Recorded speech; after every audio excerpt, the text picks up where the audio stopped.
The NBA is full of highlights of great moves and exciting action.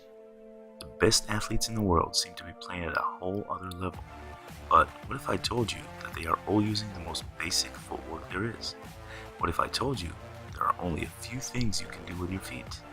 What if I said that you could learn the same skills? But first, if you want to learn how to make the right moves, please subscribe to this channel to get updates on new videos as they drop. Please like this video and share with your friends so that they can improve on their skills and understanding of basketball footwork. Lastly, leave a comment and let me know if you've enjoyed this video. Thank you, and let's get right into it. Let's take a look at how players use the back pivot off their non-shooting foot. Clay's coming off a pin down screen, planting his left foot down first. Then he back pivots off of it with great balance for the shot. Staying with Clay, he can't really shake his defender on this shallow cut, so the back pivot is a great way to create additional shooting space off the catch. In one more Clay example, you can see how he uses the back pivot to create shooting space after the catch. His shooting hip is still pointing at the basket. Here you can see a split-second decision to use the back pivot off the inbound. Catching the ball while facing the baseline, the back pivot adds space and keeps the shooting hip of a right-handed player in line with the basket. Clay's constant movement without the ball helps him lose the defense and find tons of space with his back pivot. Not much of a hop shooter off the back pivot, Clay sets up the screen and flashes out to plant his left foot. His eyes never leave the ball, and the back pivot helps him turn quickly for the shot. Trae Young likes to use a drag step to set up his wide back pivot off the catch. He felt he was off balance a bit and had to rebalance to get under his shot. Jaylen Brown chose to blast through the screen on top. Because of that, the pass to JJ Redick had to be higher and out of his shot frame, which resulted in the back pivot drag.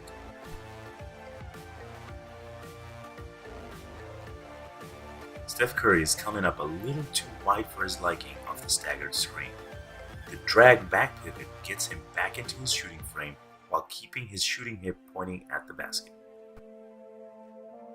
Take what you've learned about the back pivot, add a hop to it, and you're ready for the back pivot hop. Same footwork, planting off the non-shooting foot with a hop to get better rhythm, gets Clay further out for the shot. Draymond's pass is too deep and too low for Clay, who uses the back pivot hop off the screen to gather and get behind the three-point line. Let's count how many back pivots we can see here. Here's one to start the offense, another one off the elbow pop, and a third one off a big hop for the shot. If you want to see great footwork, look no further than UConn. By now you can tell that the hop is used to fix passing mistakes. The ball was passed to Clay's left knee, and the hop helped him get his rhythm back and get the ball back to his shooting pocket. Let's play another counting game, shall we? Here's the first one on the wing. As the elbow pops out, we see another one. The third comes after the shooter sets a back screen. This is a shooting foot back pivot hop and an overturn to get the shooting hip squared up with the rim. Losing a shooter like Clay off a jump ball is not something you want to do. He reads the ball well and comes off Draymond's pin with a back pivot. The hop helps him get wider and more balanced before the shot. Quite opposite to the underturn when using your non-shooting foot. When back pivoting on your shooting foot, you want to use an overturn so that the shooting hip is pointing at the basket. Steph hops and really turns his hip on the back pivot three. Nafisa Collier isn't an automatic shooter like Clay or Steph, so she hesitates a bit after the back pivot. Regardless, you can clearly see the footwork she's using to get her shooting space and her shooting hip to turn and square with the rim. You must be emphasizing footwork at UConn. Azare Stevens is using a shooting foot back pivot and overturns just enough for a comfortable looking shot on the elbow.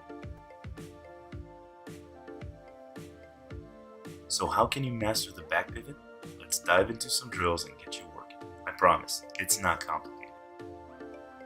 This is a basic drill. Top foot is a pivot foot. Use your bottom foot, the one closest to the baseline, to back pivot with an underturn. Going the other way, you can see a bit of a drag, which indicates a turn that's too wide. Turning with slightly bent knees is key for a good back pivot.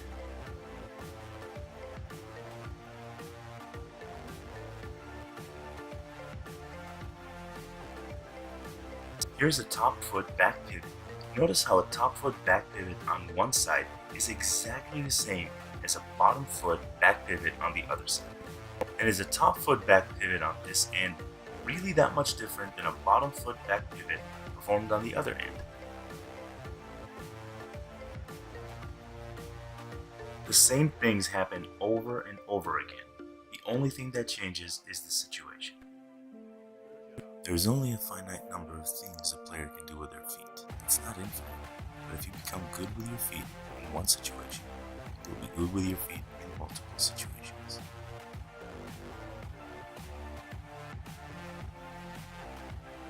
Moving on to a more advanced drill, the wing back pivot works on the same footwork as the last two drills. Megan is working off both top and bottom foot. The biggest focus in this one is staying low and balanced.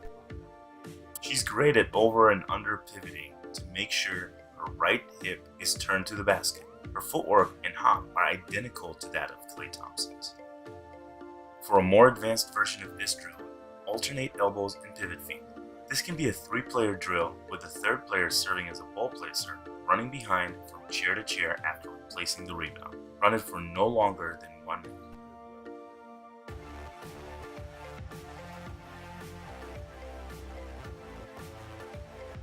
And there it is, the back pivot, used off the catch in the most basic ways in the NBA. In future back pivot videos, I will examine all the other ways the back pivot is used at the highest levels. Until then, keep practicing and keep watching for more videos.